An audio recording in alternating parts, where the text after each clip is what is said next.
Welcome to Contractors Corner. I'm your host, Dave Yates, and today our exercise is to find a leak in this electric water heater. It's a typical basement in the Northeast. It's not located in the garage. It's not out in the open. It's what you would typically expect to find. It's surrounded by a lot of stuff, and in fact, we're lucky it's not buried under junk, which we oftentimes find. But gravity is in play here. So the first thing that we're going to do when we go to check any water heater, we're going to look up and make sure that the pipes from above aren't leaking. There's no solder joints that are leaking. The valves don't leak. We're going to come back down to the top of the water heater. We're going to look for any marks, rust, stains. I've had cases already where drains were cracked and only leaked intermittently on top of water heaters. We're going to inspect the inlet and outlet ports on the water heater. In this case, the relief valve is dead center on the top of the tank, so we need to check that port as well and make sure that that's not leaking. We'll be checking the drip leg. We're going to pull the covers off of where the electric elements are, but before we do that, we're going to turn the power off at the breaker because we don't know what we're going to find when we get underneath here, and we're going to check up top to make sure that whoever installed this connected the wires correctly. When we pull this off, the other thing that we're going to do is check the amperage draw for the elements when the power's back on. We're also going to check the voltage, and when we know the amperage and we know the voltage, then we can determine what the real wattage rating is for this element aside from what might be stamped on it. When we're done checking up top, we're going to follow the path of gravity, work our way down. The next stop is this cover plate over the lower element. We'll check its threads to make sure it's not leaking. We can pull the insulation back and check the threads on the back of the boiler drain. And while we're here at the boiler drain, we'll put on a pressure test gauge, see what the house pressure is, and check for any thermal expansion issues. And last but not least, we'll check that drip leg off of the relief valve to see if it's wet on the interior and if in fact that's the source of this leak that we see on the floor. All of these things add value to what it is that you do for your customer. And this one is labeled as 31 and 29 for the water heater. It is a 30 amp breaker. We'll flip it off. I can see it from where I'm working, so I'm not going to do a lockout and tag out in this case.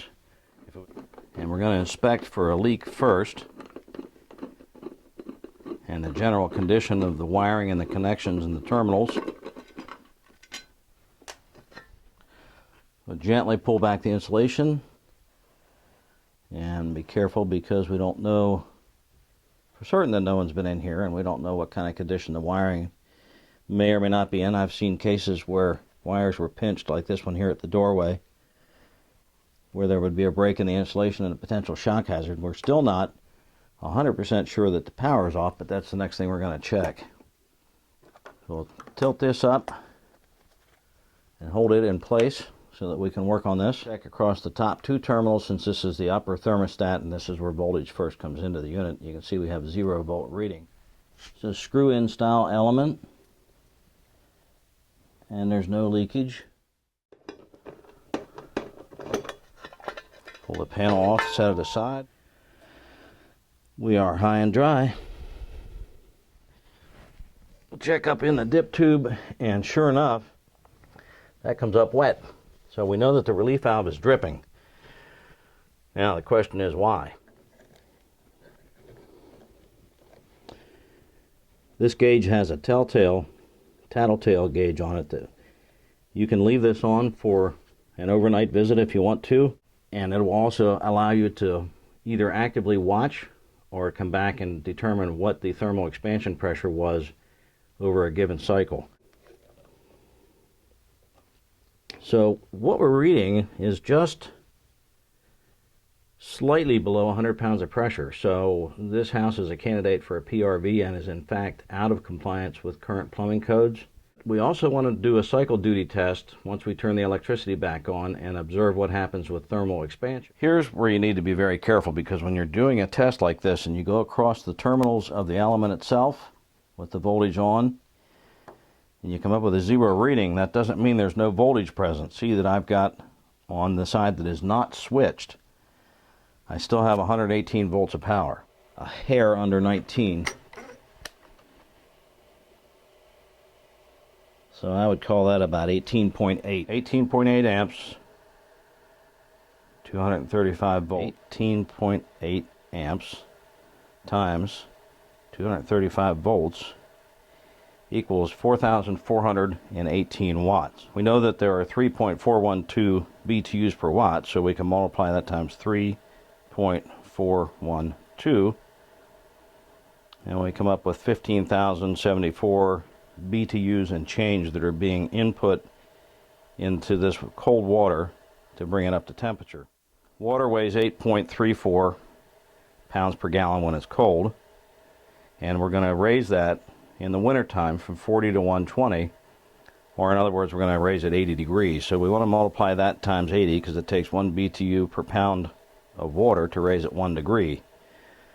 So that's 667.2 BTUs per gallon of water that we need, and we want to see what the recovery rate is on this particular tank.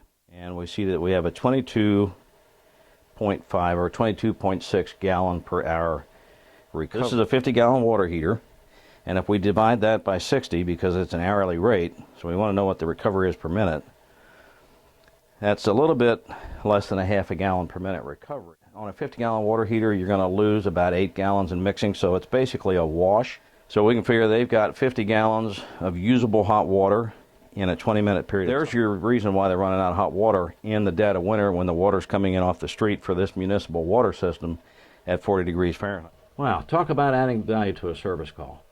Through the use of this inexpensive gauge, we've been able to determine that we need a PRV, a thermal expansion tank. We checked volts, amps, and determined watts, and we know why they're running out of hot water in the dead of winter. So, in addition to the PRV and the thermal expansion tank, we just might be able to sell a larger electric water heater to these folks. Now, there's one thing left to do. The thermostat just satisfied, so now we're going to want to check to see what the water temperature is and ensure that we're delivering safe hot water. Okay, one final test that we have to perform, and that's to check the temperature of the hot water within this home.